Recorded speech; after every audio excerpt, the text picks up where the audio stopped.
It's time for the meet and greet. Meet and greet.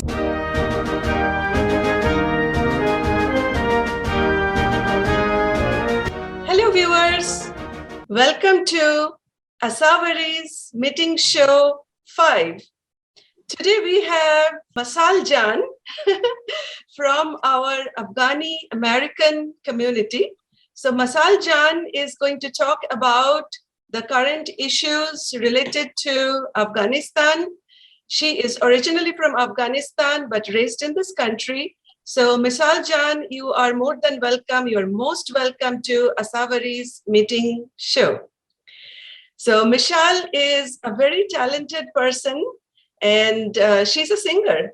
So at some point in this show, I would request her to sing a song, and she speaks Hindi very fluently, very well. So the first issue is NATO and Taliban. We all know, we have been seeing the video clips. We are watching TV, YouTube videos, net news, social media about the current situation and scenario that Afghanistan is going through. So Afghanistan is originally a beautiful country with all the mountains and lakes and fountains and very picturesque and pastoral beauties of nature. But unfortunately, Afghanistan has been suffering a lot for decades now. So as you all know, that the NATO troops are withdrawn after 20 years in Afghanistan from the year 2001 to 2021. And as soon as the troops are withdrawn from Afghanistan and the Talibans have been taking over slowly and steadily, so the entire scenario is under a turmoil. It's a big chaos. And I want Mashal to throw some light on it. Okay, Mashal, what do you think about the current situation and scenario of Afghanistan? First of all, I want to thank you for having me on this show.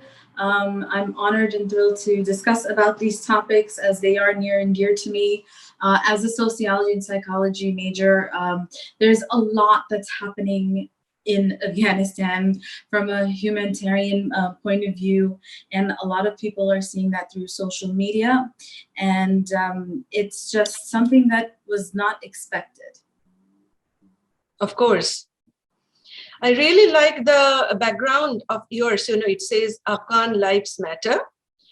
I mean, definitely, Afghan lives definitely do matter, 200% matter. So tell me about the relatives of yours, those who live in Afghanistan, and what you're hearing from them. So one thing that's very important about this whole situation is to actually understand where your sources are coming from. Some of the images that you've probably seen on different sources of media where the Talibans are hurting someone or anything like that, most of them are not accurate. So one thing it's important that the resources that are coming are from accurate places. Some footages may have been used that have been used in the past for now, as far as the current events that's taking place. From what I've heard from my uncles and other individuals who were there, from my father's side, we have a house over there that's been standing for the past 200 years in Afghanistan. The conditions right now, as of what happened on Sunday, and pretty much the whole world had a chance to see that live or see it coming through different forms of channels on the media platform, was that pretty much America kind of withdrew, and we had the president who stepped down, and it was basically handed over to the Talibans. And these Taliban that were given this platform are not the same Talibans that were 20 years ago. We don't know what they're doing. We have no idea what the situation is. And when this change happened so fast, everyone just tried what they could to do is to evacuate as soon as possible if they had those availabilities to be able to evacuate from Kabul or other sides of the villages who decided to come to Afghanistan. So the Talibans are not actually from Afghanistan. They are being and have been for all these years kind of funded in different ways. Most of them are coming from Kandahar region or from a Pakistan US military base. So they don't really, from what I'm seeing, is that they are not really those people that we would say full Afghan who have risen up on a political platform. So that's why the environment right now is very scary. It's breaking a lot of hearts within Afghanistan and for the other Afghan communities around the world, because this was very poorly managed from a management point of view for US to withdraw like that. And I understand they had been there for a very long time. The US military and the Afghan military had worked very hard throughout all of these years, side by side. As much as US military soldiers we've also lost a lot of Afghan military soldiers, as well as so many civilians and Afghan people who have died over the last 20 years. So for them, it was a very shocking moment to see everything collapse in less than 24 hours. And as of right now, there aren't any kind of reports of any kind of death threats or anything, but a lot of them in their hearts, they are not able to trust the government and what's going to happen. And there might be, different parties saying different things, but it is going to be a tough one to see what's going to happen for the couple of weeks, months, for the kids, for the families, for these men and women. And as far as the Taliban's taking over, if you look at it from a capital, business negotiation, it was just U.S. and Talibans. There was no other party who kind of stepped up and say, I'm going to take this responsibility. So it kind of was pushed over to the Talibans. And again, there is absolutely no idea what's going to happen, what is being promised. The stakes are I saw the footages of the Kabul airport, it is full of chaos and a lot of turmoil, and there are like two men who got killed, while they were trying to fly. When the plane was taking off. And that is very unfortunate that how it is the peak of desperation for the local Afghans to, gather on the runway like that. And that footage has become extremely viral. It is everywhere in the net right now, on TV and everywhere. So what do you want to say about that, about the airport situation? And I've actually, when I saw the incident happen, it's this particular month, August, is very important for three countries within that region. Let that be India, Pakistan, and Afghanistan. It was Indian Independence Day, and I was a part of several things. And when I saw the news and I opened it up, I immediately shut it down. It is too much to bear. And it's not a place for anyone to pour their heart or to feel, angry or, why is this happening? We don't know the state of mind the individual was. But another thing is that these Afghan people who've been in Afghanistan, they're a different generation. They probably don't have those characteristics or those sets of skills that we've probably seen before the 20 years, because unfortunately, these Afghan people just want to live. They just want to have water. They're very hardworking people. They want their land to be free and to have that freedom. So for them, that day has never come. And it's very frightening for the kids, for the young youth, especially the men. I saw a lot of men fleeing out of the country, which made me question, which side of the battle they're at. And also they're tired. They're tired being tossed around on a political platform, being tossed from different directions. So seeing those images come up, it is disturbing. It's sad, but also they don't have a sense of leadership to say, everything's going to be in control. They were just left in the dark. So they are not fully at that level of full education to understand the concept. And maybe, I don't know what was crossing their mind. So what is the scene of the airport now? Are people getting visa to travel to foreign countries? Or leave Kabul? Is actually, as of this morning, looking into the news and everything, I know the United States are only providing visas for those special individuals who have given support throughout these years. There are other countries who are opening up their doors, but right now it's such a very high volume to say that everyone is. It's more on a bigger platform on a humanitarian base where everybody's like, what do we need to do in this kind of crisis? So visa is not as easy as it would expect it to be maybe 5-6 years ago in Afghanistan. So right now it is very strict. It's very hard. And it's only for those individuals who have worked with certain countries that are being basically served as first class. But again, there's also a delay. There's a lot of paperwork involved. There's a lot of offices, a lot of back and forth. They need to be cleared from a medical point of view. So it's going to take a longer process. Right. And there is a mixed view about the Talibans taking over. For example, right now, Pakistan has opened the border with Afghanistan and the trucks are coming in and out, going out. So there are lots of Pashtun and Afghan people, those who used to live in Pakistan. They think that Afghanistan is now much safer because the Talibans are heroes to them and who have defeated the US force and they have won. So these local people from Pakistan, they're going back, they're returning to Afghanistan. So there is a mixed reaction right now. I mean, most people think it is dangerous, it is alarming, it is shocking, but there are some people, those who think that, Taliban is the best choice. So what do you think about that?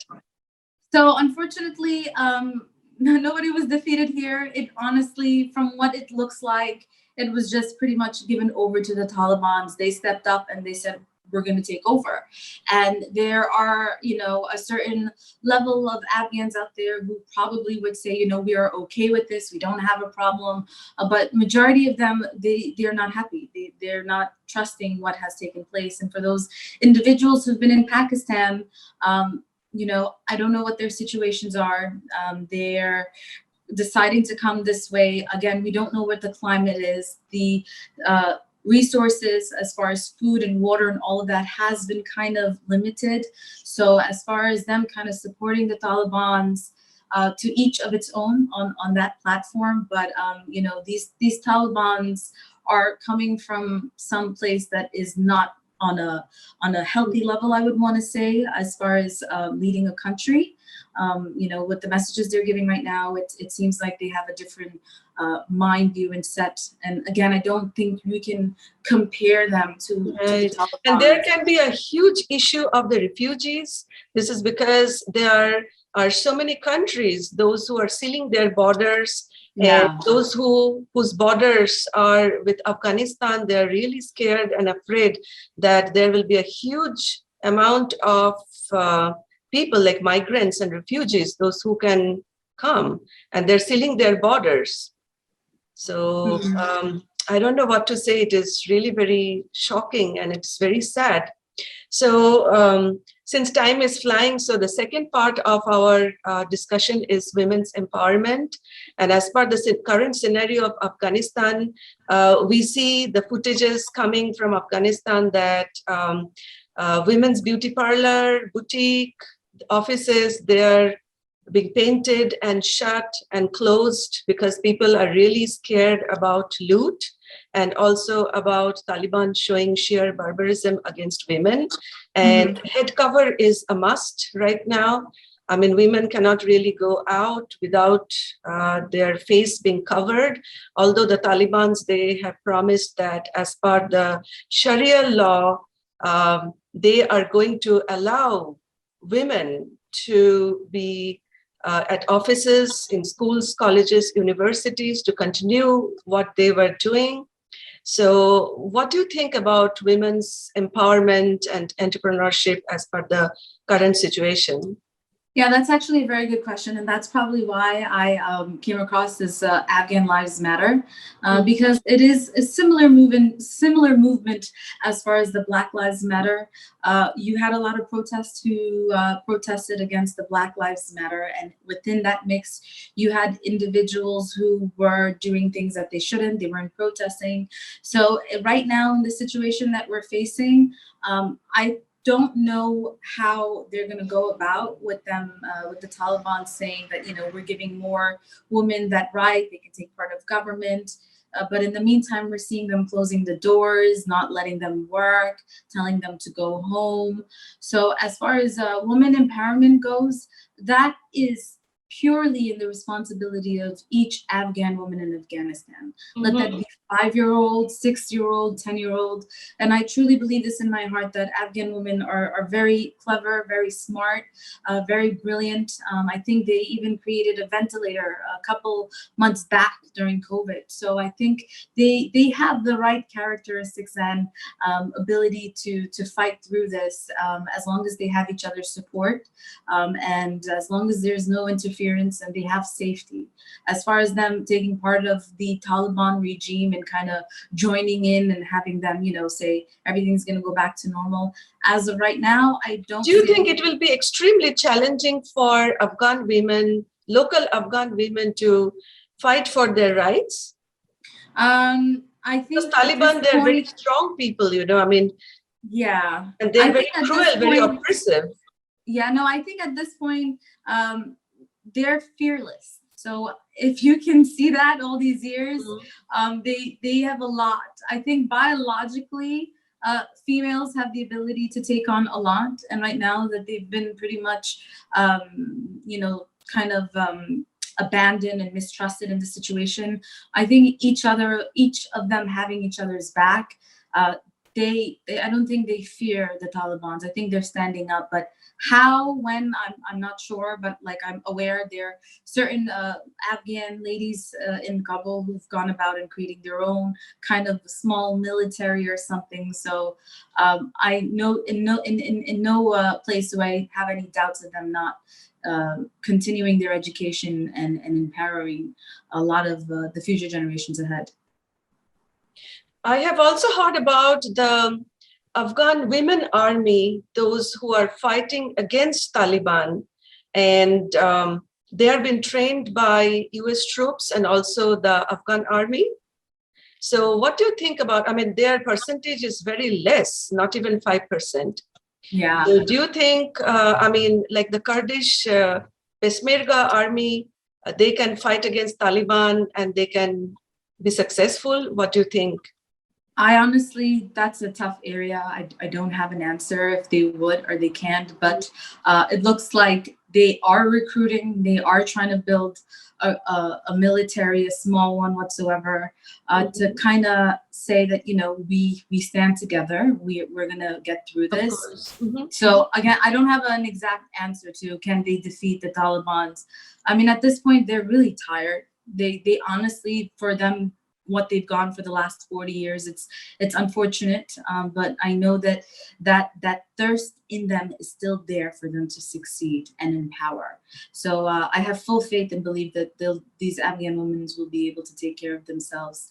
How far they can go, I honestly don't know. I know. So what do you think the future of Afghanistan is going to be? If we are talking in the next couple of years, I don't have an answer. I'm going to be honest, because everything is up in the air. But I think if from an operation point of view, and this is very important, because I have actually had the chance to put together a kind of report 7 years ago about the future of Afghanistan. And I opened that up today to find out what my final answer was. The future of Afghanistan should be given back to the Afghan people. They should be able to unite regardless of what their tribes are, and come together to kind of get those resources built inwards, and honestly to have each other's back. in this situation, which I think most of them do. But again, anything can happen in the blink of an eye. It can completely go the other direction, or it could completely not. But I do wish them well. I do hope that a lot of countries, a lot of these groups and services that are out for women and children, and UNICEF, Red Cross, they're all trying to step in and kind of do what they can, because it's just, it is, I don't have any words. It's complete shocking. Yeah, disturbing. everybody is so shocked. They're Yeah. speechless. Yeah. And I myself is speechless. I had been Yeah. seeing all the video footages, reading the news, watching TV, and there had been a lot of protests ongoing right now. I mean, in front of the White House. Yes. And so many people, they are not very happy about the current president of US, and they don't think it's the right decision to pull out the troops so quickly and so fast. Again, it was poorly managed, and I think that's such a key indicator. The way the city of Kabul in Afghanistan and how it's going to be managed, the style of leadership that will be presented in the next couple of weeks will determine the future of Afghanistan. So if we have a leader who has the right mindset to kind of lead the country in a very positive, healthy environment, then they will succeed. But if not, and it's a repeat in history, then it's just more I know that if some miracle would happen, then Afghanistan will be once again what it used to be. I mean, I have seen the very old footages, and some of them, they are in sepia mode and also in black and white, that women used to dress up like you and me, with all the stylish hairstyle and with all the makeup and whatnot, skirt. Yeah, they were very advanced back then. I mean, I was told. And from there, I just cannot compare women now in hijab and burqa and covering their face. No, they actually, back in the 50s and 40s, if I'm not mistaken, they had Girl Scout and Boy Scout for kids. Right. Which is quite something that a lot of people don't know, but my father was a part of it. And he was going to explain to me that we were way advanced for their time, but it was unfortunate for what happens. Afghanistan can go back to that, but again, I think it's all up to the Afghan people and see what happens. As much as support we can provide to them, we should, we can, we will. But again, it's up in the air in that case. But हौसला और हिम्मत बिल्कुल हारना नहीं चाहिए. नहीं बिल्कुल हारना नहीं चाहिए. जो आग अंदर है, उस आग को, उस चिंगारी को बरकरार रखना चाहिए, ताकि I mean कामयाबी हासिल हो सके. That's what I basically feel.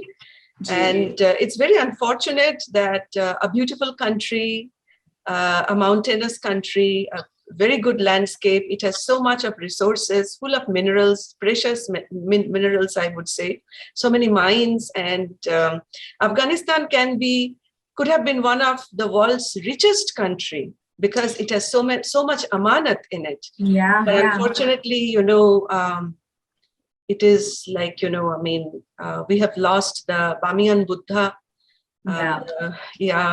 And so many idols, so many statues, so many heritage of Afghanistan has been destroyed, damaged, ruined completely.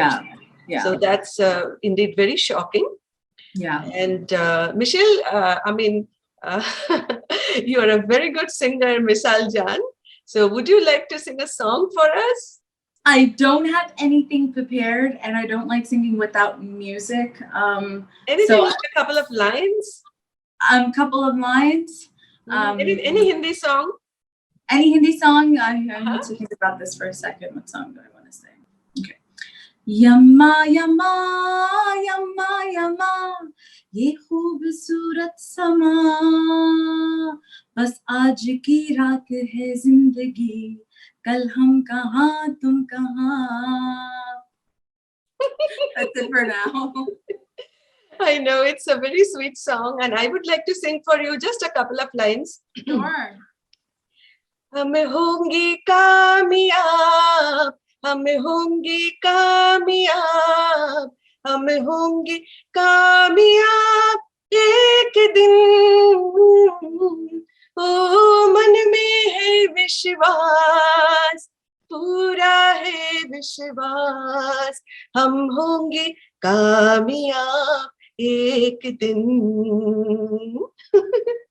So अगर मन में विश्वास है, अगर हौसला हिम्मत ये मन में है, तो देन हिम्मत बिल्कुल हारना नहीं चाहिए, कामयाबी हासिल होकर ही रहेगा.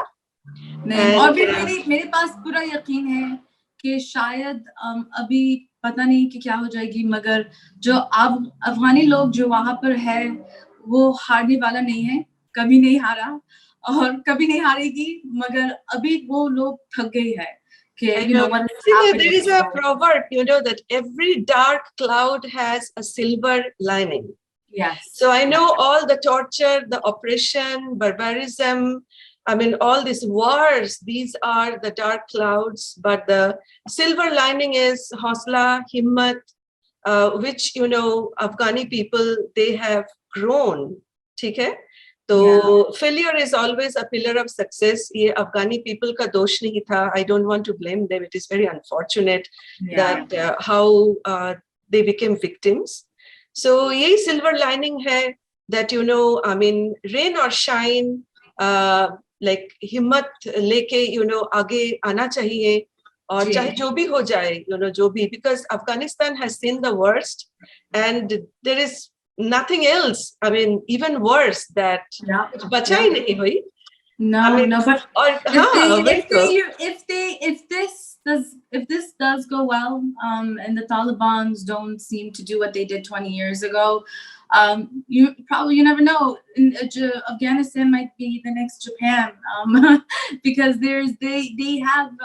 If you look into it, I'm sure there's a lot of articles. They've been they haven't been counted a part of anything, so they were pretty much left out in the dark all these years. Right. Yeah. Japan is a very good example because what happened to Hiroshima and Nagasaki, it was like completely devastated. Yes. And fortunately, Afghanistan is not in that category. So Japan can recover. I mean, it took Japan very long time to get what they are, but they pull themselves out. And I think that I think the culture, so many medals. I mean, when they hosted this year the Olympics, the 2021. So it is beautiful to see that how Japan has recovered.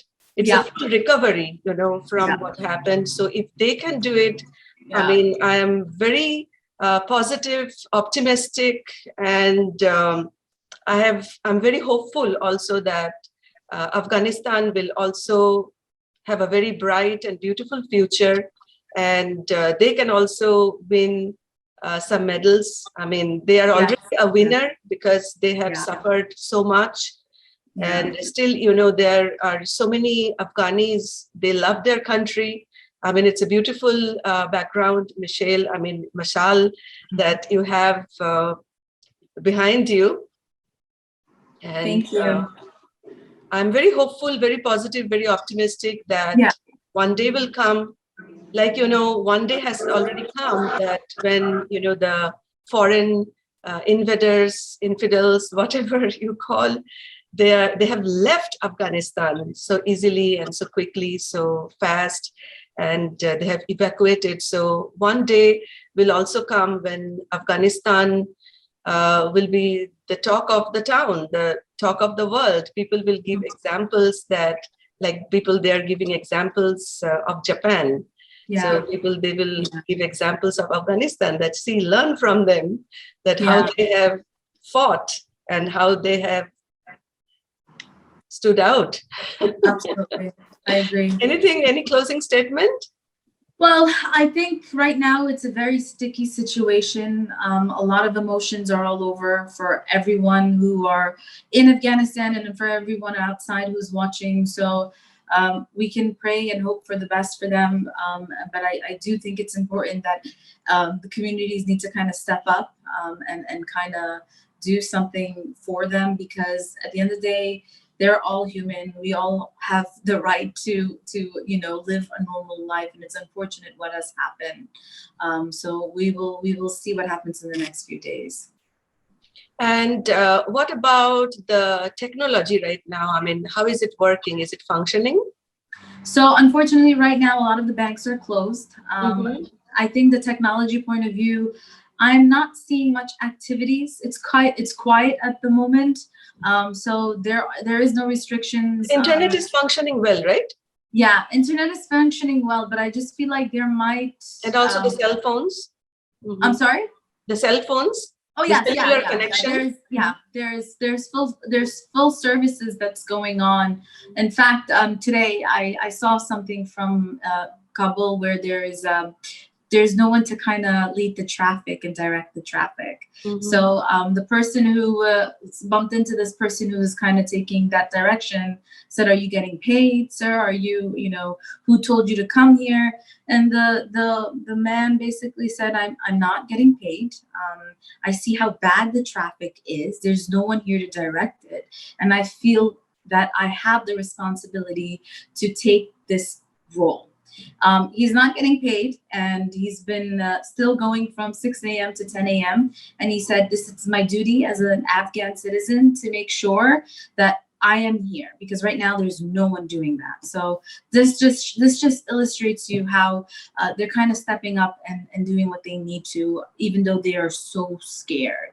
They don't know what's going to happen. They do not want to die, but they have no other choice to do what they need to do. Yeah, I mean, I have seen some of the footages that people, they are desperately and frantically, they are leaving Afghanistan Yeah, and leaving behind their property, their land, or they're Yeah. selling it in like throwaway price. So they're so much afraid of the Talibans. yeah. And I hope that this time the Talibans would be a little different than they used to be. So some of them, they are educated, and education makes a difference. Yes. Although probability is less, but Yeah. we cannot really speculate. No, we We, can't.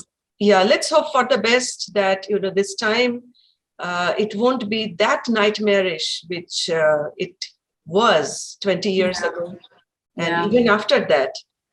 Yeah, no, I agree, and also I just think the Talibans, they're not at the right state of mind to Mhm. leave. So again, it is very frightening to see them taking power at this. And level. right now, Muharram is going on. So what do you say about that? That how it is been taken and how people are doing it, the Muharram? I mean, I don't think it is being advertised. I don't think there's a lot of media sources out there. But I think they've been given the ability to do what they Are they need doing to the do. julus and all that? No, I think they've kind of have it on a low key. So again, I don't know which side or how these I would want to say the new generation of Talibans, I don't know what their mind is. I don't know where their mind is, and I don't know what they're going to do for the country. So, if they are presenting a statement that, there's going to be peace, we can give them the benefit of the doubt, but it's so hard. It's so hard. Yeah, the benefit of doubt is the thing that I also want to give them, because in the press conference, some of them, they looked quite smart, and they're very well equipped, and they are technologically also looked to be pretty advanced, and they do understand certain things which the previous generation did not understand or refused to understand. So let's see what happens, what comes on the plate this time. Yeah, I mean, I don't know how advanced they are, but from experience and what the Afghan people know, that they don't come from a very well educated background or good, Mhm. family and good credentials of work. So most of them are again coming from a village side. They haven't They're seen tribes, right? Tribal people. Yeah, from they the can be rural tribes. I think most of them, migrate some parts of Kandahar, which heavily of them are Pashtun. They speak Pashtun, but Afghanistan's main language is Dari, and I don't see them speaking that. So again, that fear of a lot of Afghans, what's going to happen, we don't know. But I do want everyone to be aware that whatever support you can give, if they can, that would be really helpful. Yeah. Right. It is indeed my great pleasure to talk to Masal Jan today. And I'm going to invite you again, Masal, for some other Thank topic. you so much. Thank you. It was a pleasure to be on this platform, and I'm pleasure for me I'm honored. to talk Thank to you. you. Thank you.